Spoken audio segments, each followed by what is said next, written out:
अस्सलाम वालेकुम फ्रेंड, कैसे हैं आप सब। उम्मीद है आप सब भी अच्छे और अल्हम्दुलिल्लाह हम सब भी अच्छे हैं। बस मौसम के साथ चल रहे हैं और साथ ही साथ ब्लॉग में देखिए बने रहे कहाँ जा रहे हैं। और हम बैठ गए अपनी टमटम पे। और कहाँ जा चल रहे रहे बताओगे ब्लॉग में। आप लोग ये देख के ज़रूर बताइए। आप लोग को तो समझ में आ गया होगा, नहीं फिर समझ भी में आएगा तो हम बता देंगे। जा रहे हैं हॉस्पिटल। क्यों जा रहे सिस्टर? हमारी जो प्रॉब्लम है उसे डॉक्टर के साथ शेयर करने।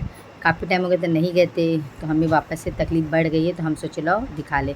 वो भी आप लोग को तो पता है, एक माइग्रेन हुआ और ये सर दर्द की प्रॉब्लम चल रही है। उन सब चीज़ों को लेकर थोड़ी और भी तकलीफ़ें थी, तो हमने सोचा एक बार जाके डॉक्टर से डिस्कस कर लेते हैं कि प्रॉब्लम क्या है मुझे। तो देखिए मैं पहुंच गई। अब अपना पेपर वगैरह लेकर फिर अंदर एंट्री लेंगे। और मेरा पेपर भी कहीं अलग रखा हुआ था, मेरे पास पेपर भी नहीं मिला था, तो मैंने जाकर अपना नाम बताया तो बोले हाँ है आपकी एंट्रीज में। फिर जब मैं वहाँ गई तो पेपर भी इतने टेंशन में हम थे कि वहाँ पेपर भी गलत बना लेते। डॉक्टर का हमारा नाम बताने के बाद डॉक्टर कौन सा, तो वो नहीं, दूसरे डॉक्टर की अपॉइंटमेंट ली। उन्होंने बोले ये गलत है, चेंज कर लो। तो फिर हमने दोबारा जाकर अपना चेंज करे। फिर वहाँ की जो नर्स थी उन्होंने बोले चलो मैं बात कर लेती हूँ, आपको रिटर्न बनाकर सही से दे देंगे। फिर वो साथ में गए और हमारा काम आसानी से करवा दी। फिर उसके बाद ये देखिए पब्लिक चलती रहती है, भीड़ चलती रहती है कम ज़्यादा। इससे पता चलता है कि लाइफ में हर इंसान अपने में बिज़ी है, परेशान और खुश भी है। बट आजकल तो बीमारी सबको घेरी हुई है, हर इंसान अपनी बीमारियों में घिरा हुआ है। बोलते नहीं खाते कम है पर टेंशन ज़्यादा है, और जो खाने का टाइम रहता है तो सुकून ही नहीं रहता है। इसके लिए बोलते टेंशन से बीमारी बहुत। और फिर उसके बाद हम आगे बाहर की तरफ, कि हम दवा ले चुके, उसके बाद हम बाहर आ गए और फिर हम जा रहे घर के लिए। और डॉक्टर ने हमें बहुत अच्छे से गाइड किया, समझाया क्या क्या तकलीफ़ें क्यों हैं, बताया कि आप टेंशन मत लो, नहीं तो फिर आपको पहले की तरह तकलीफ़ हो रही है। तो हमने बोले नहीं, कुछ ऐसी तकलीफ़ें घर की इसकी वजह से हो गया है। तो फिर बोले उन्होंने अपना ख्याल रखो ज़्यादातर। और फिर मेरी सिस्टर को भी बोला था तुमको माइग्रेन की तकलीफ़ है, फिर आप लोग क्यों नहीं ध्यान देते हो। फिर आगे कर उसके बाद ये देखिए लग गए हम ड्यूटी टाइम। हाँ, ये ना करे तो ज़िंदगी कटने वाली नहीं। आप एक टाइम मत खाओ, 2 टाइम मत खाओ, पर खाओगे नहीं तो जाओगे कहाँ।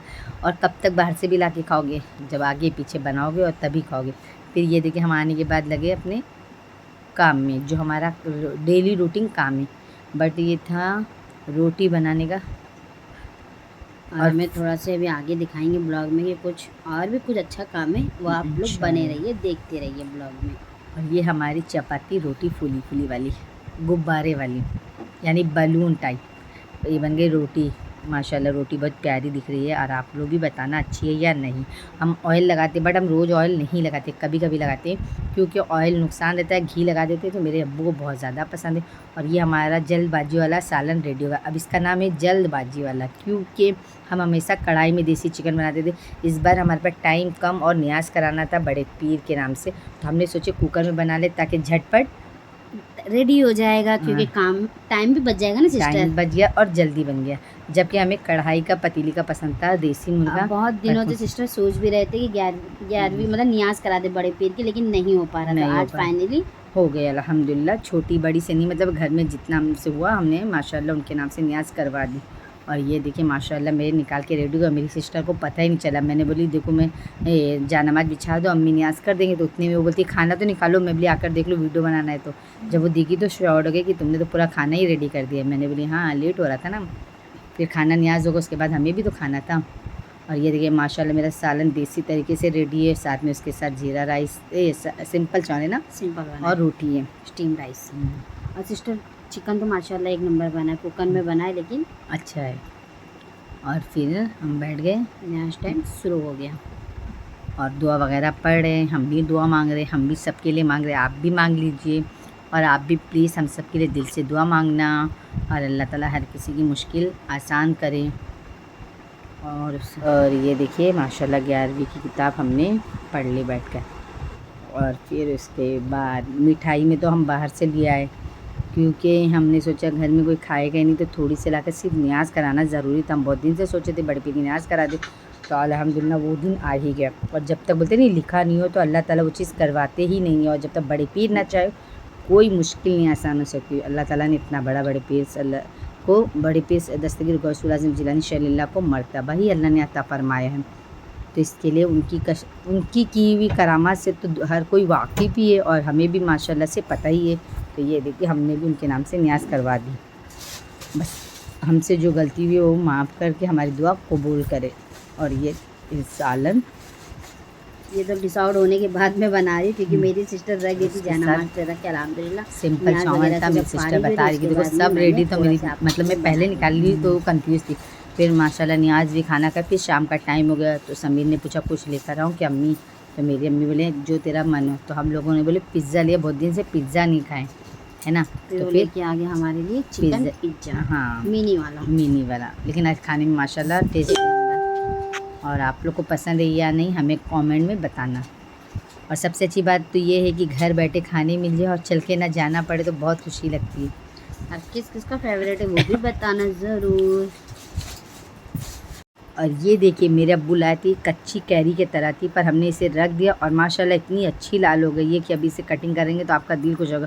और बताइए मेरे अब्बू को कहाँ से इतना अच्छा आम, कैरी का आम मिला था जो हमारे खाने में काम है और हम सबका फेवरेट है, तोतापरी। और इसकी ख़ास बात तो ये ना, घर में पका हुआ आम है ना तो इतना टेस्ट है, इतना मीठा है कि जब इसकी खुशबू आ रही थी ना तो दिल खुश हो गया। और ये देखिए मेरी सिस्टर काट रही और उसके बाद मेरी सिस्टर कितनी अच्छे से कटिंग कर करके रख रही है। और उसे याद आ रहा है बाहर का कैरी वाला रेड वाला आम, बोरी कितना मज़ा आ रहा। और ये जैसी खाई खाते साथ बोरी मीठा तो इतना ज़्यादा है कि माशाल्लाह यकीन नहीं हो रहा कि ये बेफसल का और कैरी वाला आम बनाए।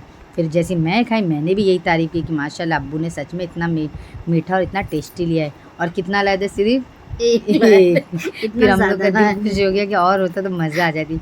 और हम नमाज़ पढ़ के बैठे ही थे वैसे ही खाने लगे कि चलो। लेकिन वो सिस्टर तोतापरी तक कच्चा था, वो चटनी के लिए सही था ना, लेकिन वो रख के पक के मीठा हो गया था। पर मज़ा बहुत आ रही थी खाने में, सच में हम लोग दिखा दिखा के आपस में बातें ये कर रहे थे कि कभी कभी की कोई बोलते हैं कम चीज़ें बहुत टेस्टी लगती है और ज़्यादा वाली चीज़ें कम टेस्टी लगती। तो सच में ये अल्लाह की करामात थी कि अल्लाह पाक बोलते नहीं ज़्यादा है तो भी बरकत दे सकता है, कम है तो भी बरकत दे सकता है। बस इसी तरह हम सब बहुत खुश रहते हैं अपनी ज़िंदगी और अपनी लाइफ में।